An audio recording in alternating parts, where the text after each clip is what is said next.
Claire, your guide at the Planning Guide. Today we're going to be talking about what is it like to be pregnant when you're at Disneyland Paris, and are there any hints and tips for enjoying your time while you're out there and you're expecting. So let's have a look together. The first thing I would say when you're expecting and you're going to Disneyland Paris is, first of all, congratulations. You're having a baby and that's a really exciting time in itself. If you're going to Disney on top of that, then double the excitement. I'm very jealous. I've been to Disneyland Paris when I was pregnant and it's just a really special time, and there is lots of things that you can do. So I get that during pregnancy, you can't eat this, you can't do this.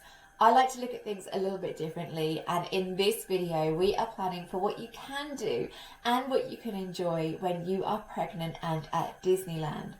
Now, the first thing I want to say is whatever you do, it's got to feel right and safe for you, and that is where your research comes in. Talk to your doctors, your nurses before you go. Get all the information you can.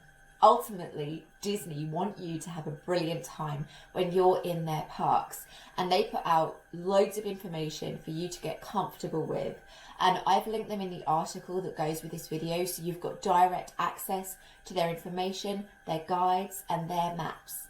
But I've got 4 steps for you that are going to help you have a great time.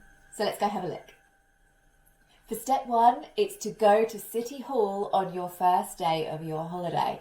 City Hall is a big, beautiful white and cream building that is on your left as soon as you've walked into the parks. Go there and take some information with you that you've got that identifies you as being pregnant. It might be the maternity card that you get given quite early on in pregnancy, or any paperwork from the NHS proving your current medical condition is absolutely fine. Please don't worry about any language issues here within City Hall. The cast members speak so many languages, it's always really impressive. The person in front of you might be from Germany, the person behind you is from Spain, you might be from England, and they will talk to you, so well. So please don't be worried about going and having such an in-depth and personal conversation. They're really welcoming and really want to help you. Now, the reason for going to City Hall is because they're going to give you something that's going to help you during your holiday. It's called a pregnant woman bracelet. Please don't expect gold and diamonds. It isn't, but it is a great way to identify, so you don't have to keep having that conversation with cast members at the front of ride areas or near the designated area, which is where you can wait for parades and illuminations. Now, this bracelet is going to be key to supporting you during your holiday. It will help you and 4 people that accompany you to go to attractions, so that's rides or shows, so that you don't have to stand in long queues, which is not good when you're pregnant. And the other thing it does, allows you and 2 people that accompany you to go and wait for the parade. Now, please take this opportunity. It is designed by Disney to help you, to make sure you have a great time, and it really will. Step 2 is about getting creative with photography. I have seen some brilliant examples of this sort of thing when I've been at Disney. I tried to do it myself as well. So when I was pregnant and at Disney, I stood near, had to be a Belle dress, because you know me, it's got to be Belle. I stood near that. And then when my little girl was born and she was old enough to go to Disney, I took her and we stood by the same area. You know the dress shop I mean, just as you come under the castle and into Fantasyland. And it meant that I had some nice comparison photos. But I've seen people take onesies with them, lay them on their baby bump, have a nice picture in front of the castle, and then take their baby back in that onesie and have the same picture recreated. And I think it's just lovely. It's a rare occasion that you're going to be in Disney pregnant. Get some nice memories out of it. Step 3 is about keeping to your routine. Yes, Disney is magical, but it does not take away any of the trials and tribulations that come with pregnancy. If you've been enjoying something at home that's helping you manage your pregnancy, please make sure you either take that with you to Disney or try and recreate it. If a gentle swim is helping you, there are pools available at some hotels, so you might want to think about booking one of those instead. If having a mid-afternoon little power nap is helping you, then make sure you stick to that.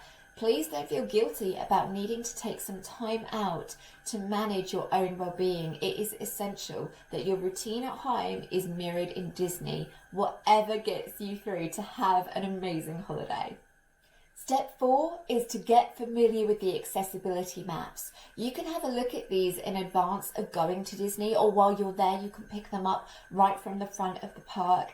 If you're struggling to understand it at all, please just pop back into City Hall and they will take you through it. And what's great is they will explain to you why each different ride or attraction is marked in the way it is. The mark that you are looking for on the map is a red triangle with a dark silhouette of a lady that's pregnant with a bump holding her back, which I think is quite a good summary of pregnancy. I remember holding my back a lot, so I think it was definitely a woman that invented that symbol.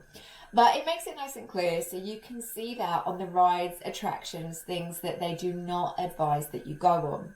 What I would say with this is trust in Disney. If they are telling you it's not suitable, it's not suitable. I think sometimes people presume if a ride doesn't have a dip or something like that it's safe. It won't be. Disney would have worked through all the reasons why something isn't advisable for someone who is pregnant. You initially think of a ride like Peter Pan's Flight as being quite a gentle kids ride, but actually that safety bar comes down quite low and there are quite a few jolts in it. So when we think through some of the advice, you can see why it is the way it is. So get used to those maps, have a look around. I assure you there is still plenty on there that is doable, but just know what's going to be right for you. So as always from me, there's a bonus tip in here. The bonus for this video is please don't be the bag holder. What do I mean by this? I mean, if you're going with another group of adults and they're all going on a ride and it's one that you can't actually go on, please don't hold their bags and wait for them. 1, you're going to get resentful about it and you're not going to have a good time. 2, you're not there to hold anyone's bag. You're there to have a brilliant time.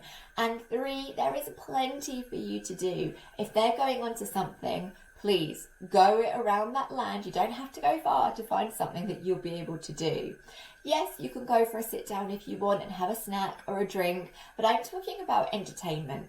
Go and find something that's going to be right for you. Don't be that bag holder. That's not why you've gone to Disney.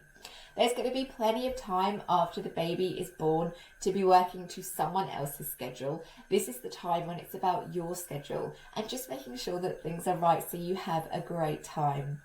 I hope you've enjoyed this video and I hope you have a lovely time enjoying Disneyland Paris while you're expecting a little one.